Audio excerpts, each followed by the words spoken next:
Je vais demander à Valérie si elle a quelque chose à nous partager. Eh ben non. Eh bien si, Bien, si. eh bien si, eh bien si. Et après, on écoutera Samuel gravé. Alors, eh bien, nous allons partir ce matin dans Malachie, chapitre 3, au verset 1 tout d'abord. Je vais vous le lire dans la Bible juive. Voici, j'envoie mon messager pour préparer le chemin devant moi, et le Seigneur que vous cherchez viendra soudainement dans son temple. Oui, le messager de l'Alliance, en qui vous prenez tant de plaisir, voici, il vient, dit Adonai Tsevaot, ce qui est l'Éternel des armées. Voici, j'enverrai mon messager. Préparer le chemin du Seigneur, c'est notre ordre de mission. Nous en avons parlé, j'en ai parlé un petit peu la semaine dernière, et je me suis replongée dans ce message parce que y a tellement de choses à dire encore à ce sujet. Préparer le chemin du Seigneur, c'est notre ordre de mission dans les temps dans lesquels nous sommes. Nous avons donc commencé à en parler dimanche dernier, mais nous allons aller plus loin ce matin. Dans ce premier verset, donc, il est très clair que c'est le Seigneur qui envoie. J'enverrai. On ne se propulse pas nous-mêmes pour préparer le chemin du Seigneur, mais c'est lui qui nous envoie. C'est comme Jésus qui nous dit « Allez, faites de toutes les nations des disciples ». Et bien là, c'est « Allez, préparer le chemin du Seigneur ». Un petit peu plus loin, alors dans la Bible française, l'Ancien Testament que nous appellerons l'Ancien Testament chrétien, c'est Malachie 4, du verset 4 à 6, mais dans la Bible juive, la Bible hébraïque, il n'y a que 3 chapitres dans Malachie. Et donc, moi, je vais vous le lire. Pour moi, c'est 3, 22. Mais pour vous, si vous avez l'Ancien Testament normal, par exemple chrétien, donc c'est Malachie 4, 4 à 6. Souvenez-vous de la Torah de Moïse, mon serviteur, à qui j'ai ordonné à Horeb des lois et des ordonnances pour tout Israël. Voici, je vous enverrai Eliyahu, le prophète, avant la venue du grand et terrible jour d'Adonai. Il ramènera le cœur des pères vers les fils et le cœur des fils vers leurs pères. Sinon, je viendrai frapper le pays d'une destruction complète. Et dans cette Bible hébraïque, ils reprennent l'avant-dernier verset qui dit « Voici, je vous enverrai Eliyahu le prophète avant la venue du grand et terrible jour d'Adonai ». Alors j'ai cherché pourquoi il y avait ce rappel de ce verset dans la Bible juive, et j'ai trouvé, puisque c'est expliqué, c'est un détail.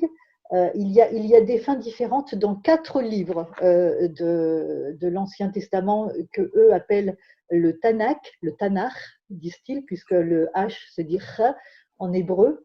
Et donc c'est un détail qui souligne bien une caractéristique de la vision juive de la vie, c'est-à-dire que dans 4 livres, dont celui de Malachie, 4 livres qui s'achèvent par un verset à consonance négative, la coutume veut qu'on mette l'accent sur le positif en imprimant l'avant-dernier verset une deuxième fois à la fin du livre. Cet avant-dernier verset à la fin du livre de Malachie, donc, c'est « Voici, je vous enverrai Eliyahu », c'est-à-dire Élie, le prophète, avant la venue du grand et terrible jour d'Adonai. Il est dit, souvenez-vous, au début du verset, souvenez-vous de la Torah de Moïse, mon serviteur. Souvenez-vous de la loi de Moïse, et il dit ensuite, voici je vous enverrai Eliyahu le prophète, voici je vous enverrai Élie. Alors vous avez peut-être remarqué que Moïse et Élie sont souvent associés ensemble, dans la Torah bien sûr, mais aussi dans le Nouveau Testament. Malachie est le dernier prophète à avoir parlé, et il y a eu ensuite 400 ans de silence avant que Jean-Baptiste ne prophétise à nouveau. Malachie termine donc en nous disant « Souvenez-vous de Moïse, mon serviteur, en qui j'ai prescrit en Horeb, c'est-à-dire sur la haute montagne, des préceptes et des ordonnances. » Et il annonce également Élie le prophète qui viendra avant que le jour de l'Éternel arrive. Nous reviendrons sur Élie et sur Moïse un petit peu plus tard. Je vous invite à prendre maintenant Matthieu 11.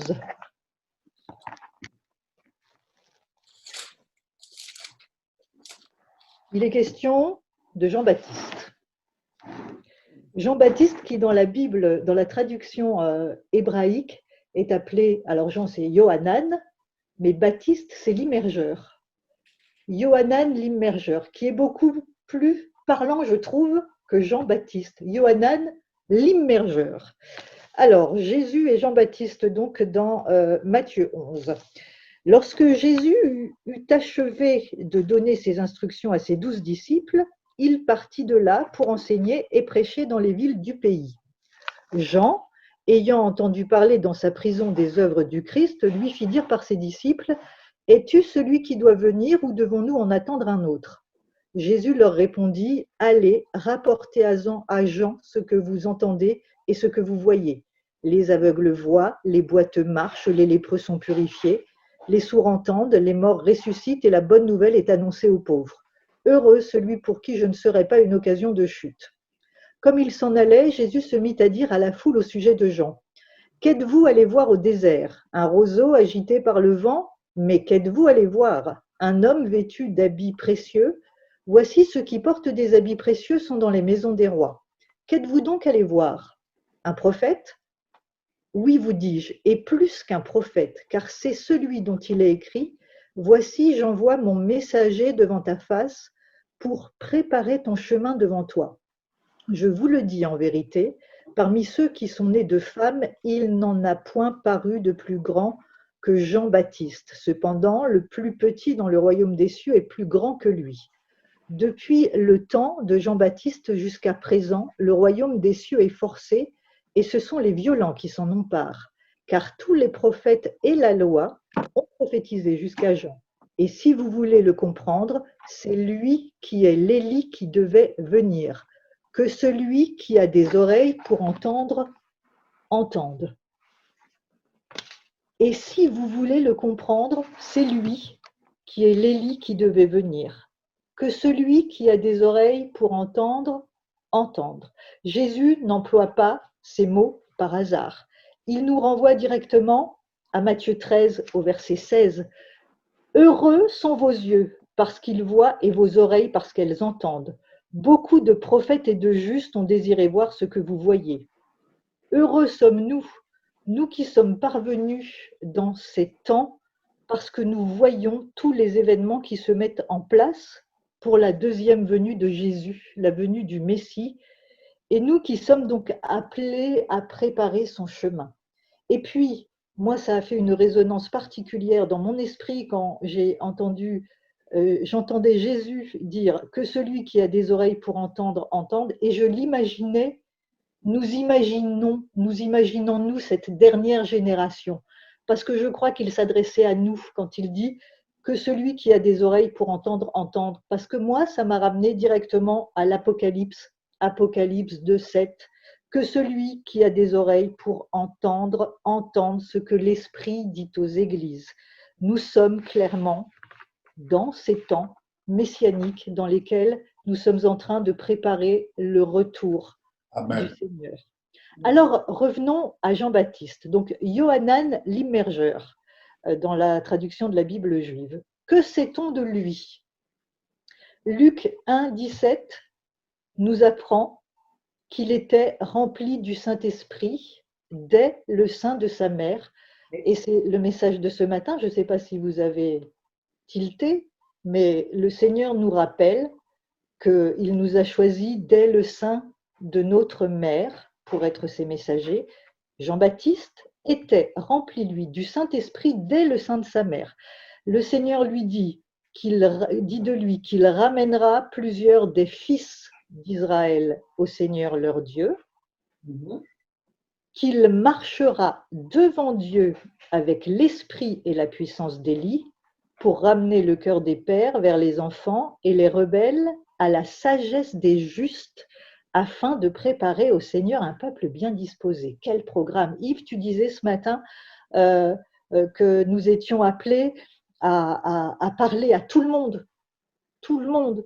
Alors, ramener le cœur des pères vers les enfants, Oui. ramener les fils, plusieurs des fils d'Israël au Seigneur, ramener le cœur des pères vers les enfants et les rebelles à la sagesse des justes. Nous sommes appelés à ramener des fils d'Israël à leur Seigneur, ramener des enfants de Dieu qui se sont peut-être éloignés, les ramener à nouveau dans la bergerie. Et puis, les rebelles, ceux qui ne connaissent pas encore le Seigneur, eh bien, les amener à la sagesse des justes, Oui. afin de préparer au Seigneur un peuple bien disposé.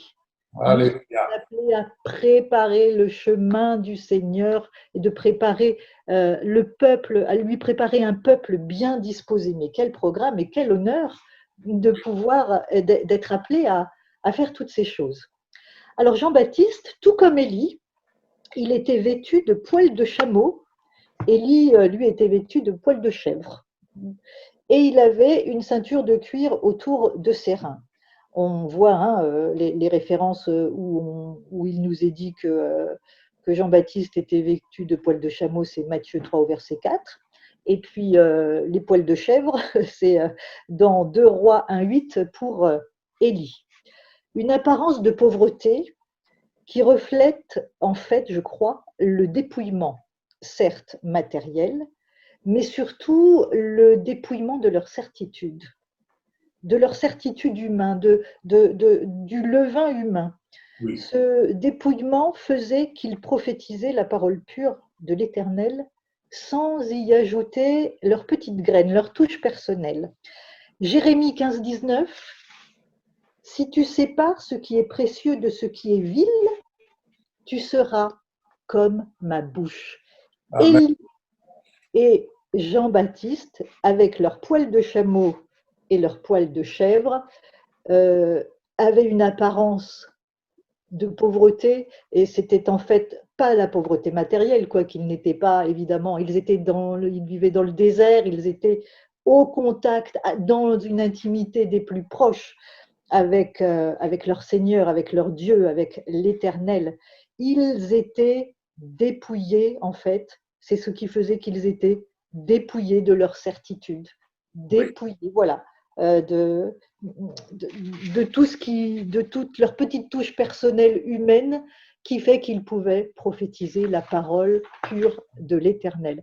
Alors si nous traversons de temps en temps des périodes de turbulence, souvenons-nous que ces secousses nous permettent de nous dépouiller à notre tour de toutes nos certitudes afin de laisser briller la parole puissante que le Seigneur nous fait l'honneur de transmettre. Je vous relis ce verset, je l'aime particulièrement, Jérémie 15, 19, « Si tu sépares ce qui est précieux de ce qui est vil, tu seras comme ma bouche. » Amen, amen, amen. Nous sommes appelés à être et à faire pour préparer le chemin du Seigneur, être la bouche et la parole, sans amener notre miel, notre levain plus exactement, notre levain humain, notre petite touche personnelle avec nos certitudes, on va dire. Mais voilà, nous sommes appelés donc à laisser briller la parole puissante que le Seigneur nous fait l'honneur de transmettre. Matthieu 11, 18. On sait qu'il mangeait des sauterelles et du miel sauvage. Jésus dit, dans Matthieu 11, 18, « Jean est venu ne mangeant ni ne buvant. » La version de la Bible juive dit « Yohanan est venu, il jeûne et il ne boit pas. » Alors là, bien sûr, ce n'est pas clairement écrit, mais moi, je me pose une question. Est-ce que ce serait là un trésor caché dans l'Écriture, un trésor comme nous dit Jérémie dans 33.3, « Invoque-moi et je te répondrai, je te montrerai des choses cachées. » Et moi, ce que je me demande, et là, je demande au Saint-Esprit de vous donner des convictions sur sur ce que je vais vous dire, si c'est ma petite touche personnelle ou si c'est peut-être ce que j'ai reçu. Je me demande si Jean, tout comme Moïse sur la haute montagne et Élie sur son chemin sur la haute montagne, chemin donc tous les deux où elle est Horeb, hein, Samuel nous en a beaucoup parlé dans Exode 34 pour Moïse et 1 Roi 19 pour Élie. Je me demande si Jean, lui aussi, a jeûné 40 jours et 40 nuits. Vous noterez que Jésus dit Jean est venu ne mangeant et ne buvant, et ils disent il a un démon. Pourquoi ils se disaient il a un démon? Se demandait-il comment il fait pour tenir le coup sans manger et sans boire tant de temps? C'est démoniaque, c'est pas possible? C'est la question que je me pose. Je me demande vraiment si ça n'est pas un trésor caché. Vous voyez que un petit peu plus haut, dans le verset 12, depuis le temps de Jean-Baptiste jusqu'à présent, le royaume des cieux est forcé et ce sont les violents qui s'en emparent. Je me demande, franchement, si ça n'est pas un trésor caché et si Jean, ça n'est pas clairement écrit, mais est-ce que le Seigneur nous dit à nous, nous révèle dans ces temps de la fin, parce qu'il nous le dit plusieurs fois dans sa parole, et notamment dans Daniel, que dans les temps de la fin, l'écriture va être révélée, les choses cachées, on va avoir une plus grande révélation de la parole. Et moi, en tout cas, c'est ce que je crois, bon, ça demande à être confirmé, je pense franchement que Jean, comme Moïse et comme Élie, a jeûné lui aussi 40 jours et 40 nuits. Surtout quand on récapitule ce qui est dit de lui, Jean-Baptiste. Il marchait devant Dieu avec l'esprit et la puissance d'Élie. Alors là, nous allons nous arrêter un petit peu sur Moïse et Élie, qui m'ont interpellée aussi, comme je vous le disais au début. Pour moi, Moïse et Élie, c'est un couple prophétique qui représente la loi et les prophètes, et qui sont aussi, pour moi, l'image d'Israël et de l'Église née des gentils, c'est-à-dire de nous. Lisons Matthieu 17.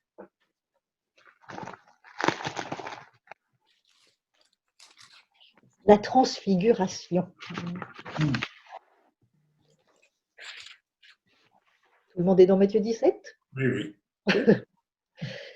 6 jours après, Jésus prit avec lui Pierre, Jacques et Jean. Je signale au passage que Jacques et Jean, avant d'être des disciples de Jésus, étaient des disciples de Jean-Baptiste. C'est juste une petite parenthèse. Jacques et Jean, donc son frère, et il les conduisit à l'écart sur une haute montagne. Il fut transfiguré devant eux, son visage resplendit comme le soleil et ses vêtements devinrent blancs comme la lumière. Et voici Moïse et Élie leur apparurent s'entretenant avec lui. Pierre, prenant la parole, dit à Jésus, « Seigneur, il est bon que nous soyons ici. Si tu le veux, je dresserai ici 3 tentes, une pour toi, une pour Moïse et une pour Élie. » Comme il parlait encore, une nuée lumineuse les couvrit, et voici une voix fit entendre de la nuée ces paroles. « Celui-ci est mon fils bien-aimé en qui j'ai mis toute mon affection, écoutez-le. » Lorsqu'ils entendirent cette voix, les disciples tombèrent sur leurs faces et furent saisis d'une grande frayeur. Mais Jésus, s'approchant, les toucha et dit, « Levez-vous, n'ayez pas peur. » Alors, Jésus conduit ses disciples sur une haute montagne. Nous revoilà sur la haute montagne, c'est-à-dire dans la présence de l'Éternel où il nous révèle sa pensée. Jésus est transfiguré et Moïse et Élie s'entretiennent avec lui. Et les disciples le voient. Ça, c'est important. Ils le voient. Ils voient Moïse et Élie. De quoi s'entretenait Jésus avec Moïse et Élie? Eh bien, Luc 9 nous le dit. Il nous précise qu'ils parlent ensemble de son départ, qu'il allait accomplir à Jérusalem. Élie et Moïse parlent avec Jésus de l'enlèvement. De l'enlèvement. Oui, de l'enlèvement.